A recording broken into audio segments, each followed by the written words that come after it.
হাই friends, মোৰ অন্য এটি মিনি ব্লগলৈ আপোনালোক সকলোকে জনাইছোঁ বহুত বেছি স্বাগতম। এক নিয়ৰ সনা সেমেকা ৰাতিপুৱাৰ সৈতে সকলোকে সুপ্ৰভাত জনাই মোৰ ভিডিঅ'টি আৰম্ভ কৰিছোঁ। সময় এতিয়া পুৱা 7:16। সময় যে কিমান সলনি হয়, সময়বোৰক ধৰি ৰাখিব পৰা হ'লে মানুহবোৰৰো যে আহৰি নাই ৰাতিপুৱাৰ পৰা গধূলিলৈকে। এইফালে ঠাণ্ডা, তাতে আকৌ মোৰ ভিডিঅ' কৰাহে ঠাণ্ডা। এইফালে আমাৰ ঘৰটো দেখিছোঁ নহয়, একেবাৰে দ্বিতীয় শ্বিলংটোৰ দৰে বহুত ঠাণ্ডা। কিন্তু ঠাণ্ডা ঠাণ্ডা কৰি লাভ নাই, কামততো ধৰিবই লাগিব। মায়ে এইফালে লাগি গ'ল আখৈ ভজা কাৰ্যত। এইবোৰক বাৰু আমি খৈ বুলিয়ে কওঁ, আখৈ বুলি নকওঁ। মায়ে এইফালে আখৈ ভাজি আছে।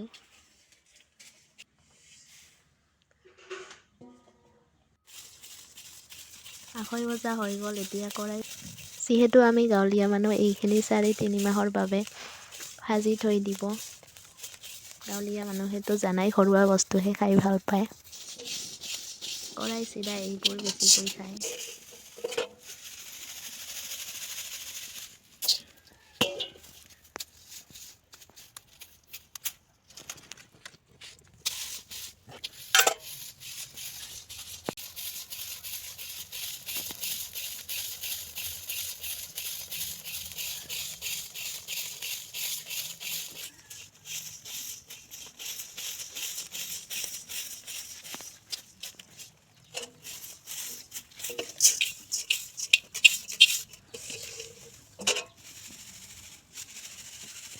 মায়ে এইফালে কৰাই ভাজি আছে, মই ভাতৰ যোগাৰত লাগি গ'লোঁ।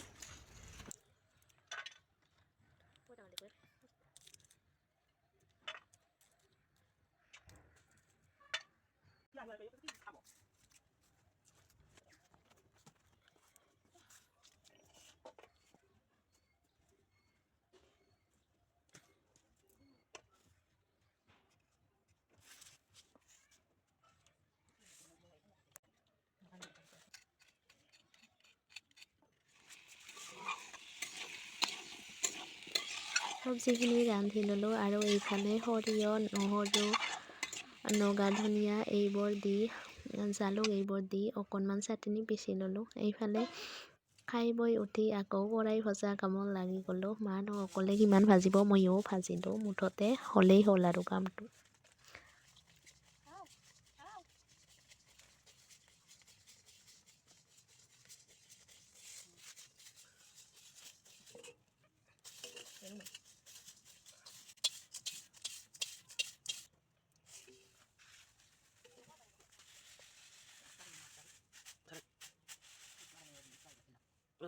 অৱশেষত সকলোকে নমস্কাৰ জনাই আজিৰ ভিডিঅ'টি ইমানতে সামৰণি মাৰিছোঁ। ধন্যবাদ।